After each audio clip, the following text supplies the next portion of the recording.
इस फिल्म के सहारे फूले के जीवन के बारे में लोगों को पूरी जानकारी देने की मेरी कोशिश रहेगी। वही कोशिश आज ये फिल्म बना के हो रही है ना। अब ज़्यादा इंटेंस रिसर्च हुआ।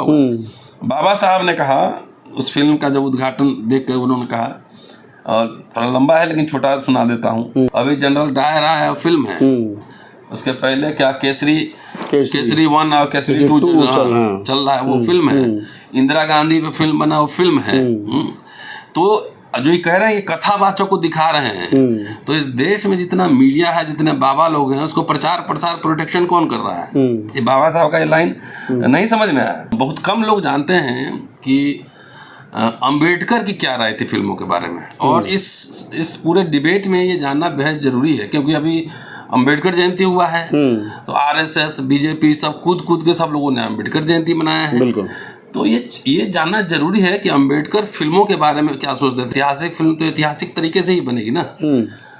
जो लोग उस समय सावित्रीबाई फुले को मार रहे थे, पत्थर गोबर फेंक रहे थे, तो उसमें ज्यादातर कौन लोग थे, इसकी समीक्षा होनी चाहिए, इतिहास बताएगा।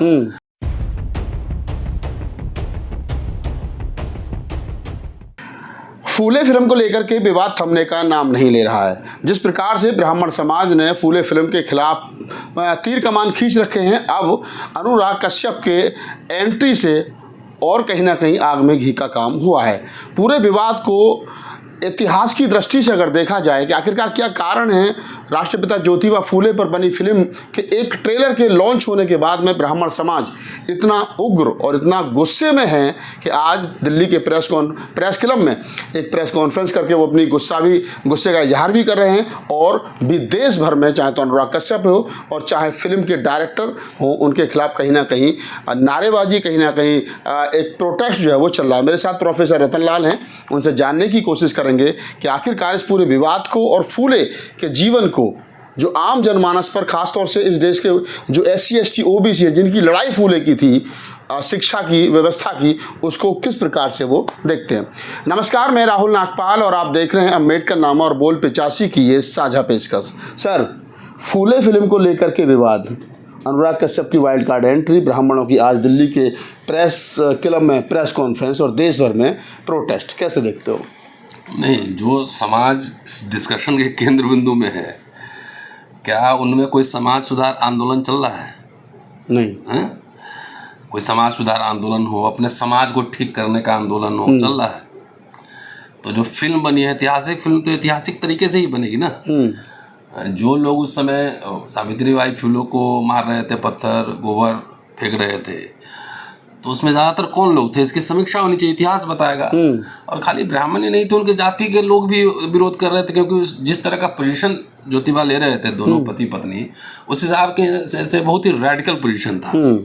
तो कोई भी अगर सीरियस एक्टर डायरेक्टर फिल्म बनाएगा तो ऐतिहासिक तथ्यों को ध्यान में रख के बनाएगा, नंबर 1। नंबर 2 की फिल्म क्यों बनाई जाती है, ताकि उससे सुधार हो सके, है ना। किसी को हेत दिखाने का प्रयास थोड़ी है। अगर आपको इस फिल्म से इतना प्रॉब्लम है तो आप बताइए कि आपके व्यवहार, आचार व्यवहार में आज कितना परिवर्तन आया है।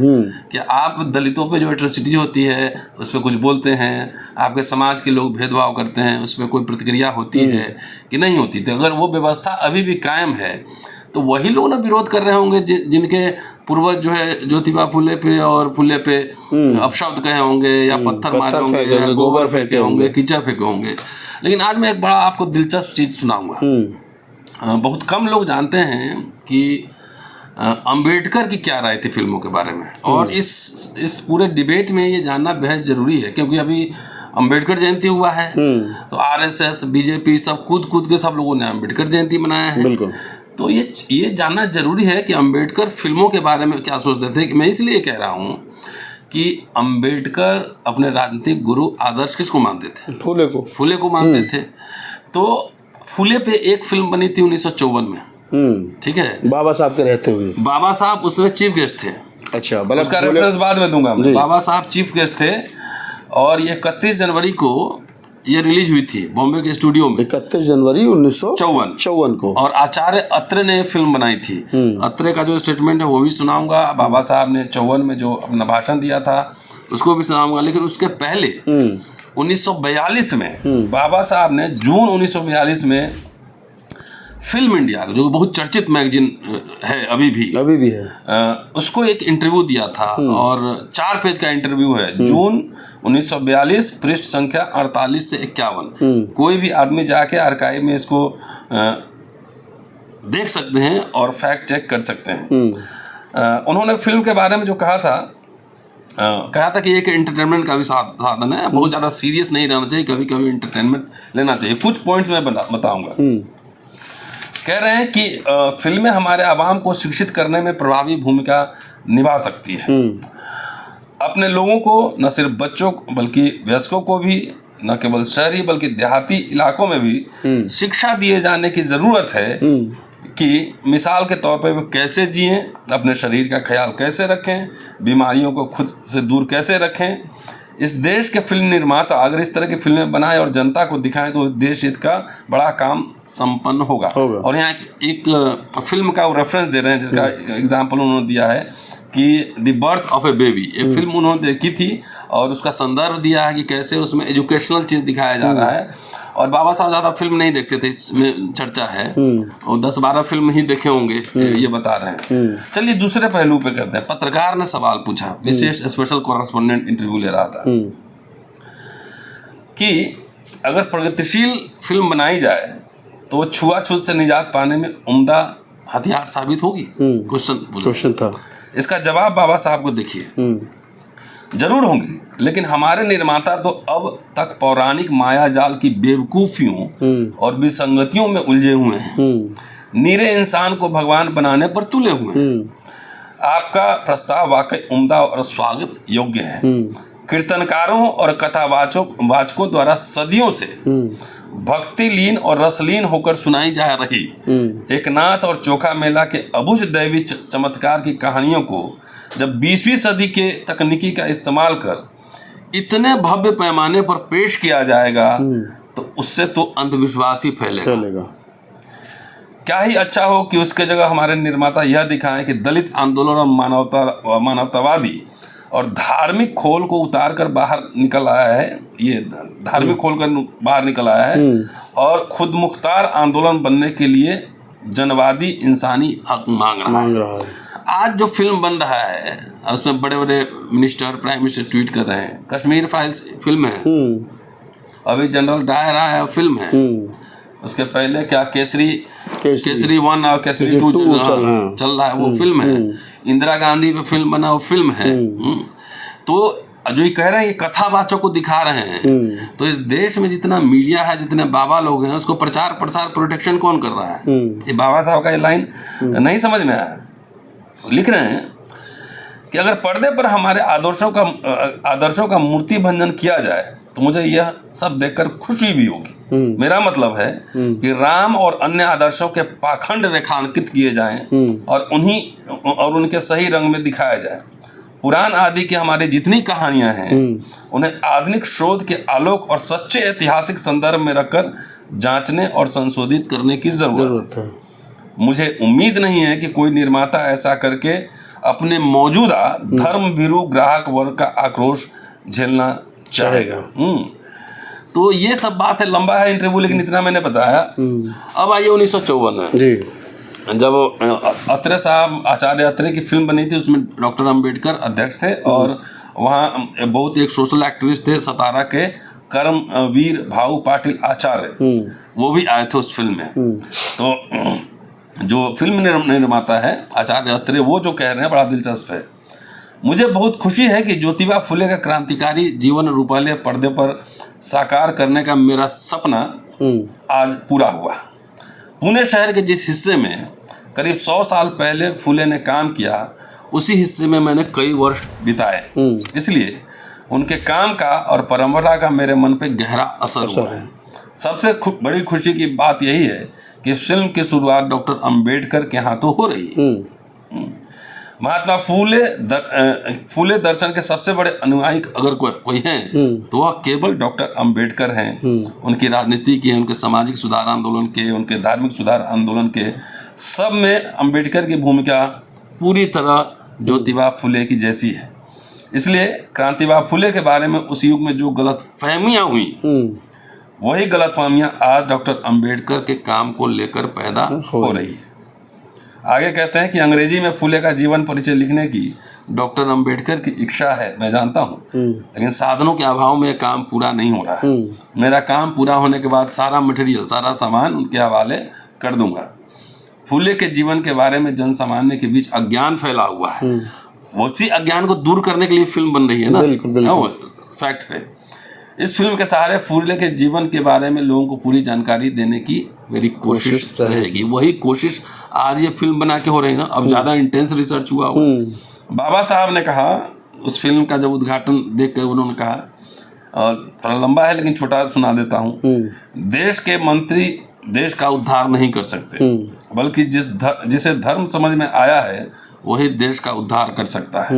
महात्मा फूले ऐसे ही धर्म सुधारकों में से एक थे। इस प्रकार इस महान समाज सुधारक के जीवन पर बनने वाली यह फिल्म उपयुक्त साबित होगी। 1954 में पहली फिल्म बनी थी। आप ये बताओ, आप तो मोदी जी कह रहे हैं जाति खत्म हो गया, उस समय तो प्रचंड जातिवाद रहा, जातिवाद था, तो उस समय तो फिल्म रिलीज हो गई, उस समय तो विरोध नहीं हुआ। आज क्यों हो रहा है? 88 में भी एक फिल्म आई थी, उसका भी विरोध नहीं हुआ, फूले पर ही बनी थी। क्योंकि आज इसलिए विरोध हो रहा है कि जो anti constitution and anti Indian Republic लोग हैं, जो विचारधारा है उस सत्ता में है, तो किसी तरीके से सामाजिक अंतर्विरोध किसी तरह का जो सोशल क्राइसिस है उसको नहीं दिखाना, उसको दबाना चाहते, लेकिन दबाए दब थोड़ी ही पाएगा। अभी मैंने पढ़ा है कि प्रोफेसर अपूर्वानंद को अमेरिका जाना था लेक्चर देने, तो यूनिवर्सिटी को उन्होंने छुट्टी के लिए एप्लीकेशन दिया। नॉर्मली ये होता है कि छुट्टी के लिए यूनिवर्सिटी सैंक्शन करती है, और कई लोग विदेश जाते हैं। यूनिवर्सिटी ने होम मिनिस्टर को चिट्ठी भेज दिया। होम मिनिस्ट्री ने इनसे अपने लेक्चर का जो है कॉपी मांग लिया। इन्होंने मना कर दिया कि हमारे एकेडमिक स्वतंत्रता है, उसके खिलाफ है ये। और आज तक तो कभी होम मिनिस्ट्री के पास चिट्ठी गया नहीं। प्रिंसिपल बीसी का काम होता है, कॉलेज में है तो प्रिंसिपल है तो बीसी डिपार्टमेंट की। तो सोचो, जब एक लेक्चर देने के लिए जब इस तरह का हाल हो, अपूर्वानंद दलित नहीं है ना, लेकिन वो राइट विंग विचारधारा से अलग विचारधारा रखते हैं, तो उनको भी जब अमेरिका जाने में पाबंदी लग रही है, तो आप सोच रहे हैं कि अभी तो सब समाज जगा हुआ है, ब्राह्मण समाज जगा हुआ है, वो हिंदू राष्ट्र बनाने में लगा हुआ है, लेकिन सबसे ज़्यादा नुकसान उन्हीं का हो रहा है। पहले फ्री में जवाहरलाल नेहरू पढ़ा दिए थे, नौकरी भी दिए थे, पेंशन भी दिए थे, अब तीनों खिसक गया, हिंदू राष्ट्र बनाते रहो। तो उनको अभी नहीं पता लग रहा है ना, 15 साल बाद पता लगेगा, जब नई फौज अभी नौकरी में आई है ना, जब पेंशन नहीं मिलेगा तब पता लगेगा कि हिंदू राष्ट्र का असली मायने क्या है। तो जो लोग भाई, जो इतिहास को आप कहाँ तक दबा पाओगे? बिल्कुल, आपने वेदी पुराण को जितने हैं धर्मशास्त्र, उसको मिटा पाओगे? आप ये बताओ, नहीं मिटा पाओगे ना। तो ये एक रेन ऑफ टेरर है, एक तरह से आतंक का राज्य है कि हमसे सहमत हो नहीं तो तुम्हारा दमन करेंगे। ये ऐतिहासिक तथ्य है कि ज्योतिबा फूले पहले समाज सुधारक थे, जो शूद्रों और त्रिशूद्रों के सवाल को एक राजनीतिक सवाल भी बना रहे थे ना, शिक्षा की बात कर रहे थे तमाम। अब उनको जाहिर है कि जब अब इतना विरोध हो रहा है, जब अपूर्वानंद का सरकार ही नहीं जाने दे रही है, जब हम लोग कुछ बोलते हैं तो FIR हो जाता है। सोचो उस समय क्या हालत हुई, तब भी लोग काम किए। लेकिन आज चूंकि वही लोग सरकार में है, व्यवस्था में है, जिन्होंने संविधान का विरोध किया था और अंबेडकर और नेहरू के पुतले फूके थे, क्योंकि वही लोग व्यवस्था में तो किसी भी तरीके से दमन कर देना चाहते हैं। और जो फूले फिल्म पर एक तरह का जो प्रतिबंध है, जो रिलीज नहीं होने दिया जा रहा है, आलतू फालतू कचरा फिल्म, एकदम बड़े बड़े नेता ट्वीट कर रहे हैं, कचरा फिल्म, कचरा, टैक्स फ्री की जा रही है। जो रियल हिस्टोरिक जो पिक्चर है, या तो जो जिन सोर्सेज का इस्तेमाल किया है, जिस टेक्स्ट का इस्तेमाल किया, वो टेक्स्ट में बहस हो, बिल्कुल उस टेक्स्ट पे बहस हो ना, कि आपने फैक्ट नहीं, आपके मनमानी आपका थोड़ी है कि आप बोलेंगे ये सीन काट दो, ये सीन काट, क्यों काट देगा? बिल्कुल। आज भी दमन भेदभाव जारी है कि नहीं जारी? आज भी घोड़ी पर बारात नहीं चढ़ रही है, आज भी काट ले रहा है, रेप हो रहा है। जिस समाज के लोग अपराधी होते हैं, उस समाज के लोग कितना आंदोलन इसके खिलाफ किए हैं? अपराधियों के साथ खड़ा रहते हैं कि उसके खिलाफ खड़ा रहते हैं? बिल्कुल नहीं, अपराधियों के पक्ष में जनसभाएं होती हैं, पंचायतें होती हैं, बचाने की कोशिश की जाती है जी। तो आप प्रोफेसर रतनलाल थे और बातचीत का जो विषय था वो आपने समझ गए होंगे। फूले फिल्म को लेकर के विवाद, और विवाद क्यों है। बाबा साहब डॉक्टर अम्बेडकर ने फूले फिल्म पर जैसे 1954 31 जनवरी 1954 का जिक्र प्रोफेसर साहब ने किया, और एक इंटरव्यू बाबा साहब फिल्मों के बारे में क्या सोचते थे। तो फिल्मों पर विवाद, और ख़ास तौर से फूले फिल्म पर जो विवाद है वो शायद इसलिए है कि ब्राह्मण जो है, जो उसने पाप पूर्व में किए हैं, जब पाप सामने आता है तो वो शर्मिंदा होता है 21वीं सदी में, और उसको लगता है कि ये बार बार इन पर जिक्र जो है वो नहीं होना चाहिए। नहीं होगा, जातिवाद खत्म हो जाना चाहिए, आज भी शोषण अत्याचार नहीं होना चाहिए, जाति के आधार पर तो लोग फिर चर्चा करना बंद कर देंगे। इस पूरी बातचीत के बारे में आपकी क्या प्रतिक्रिया है, हमें कॉमेंट सेक्शन बताइए और हमें दीजिए इजाज़त। धन्यवाद, शुक्रिया।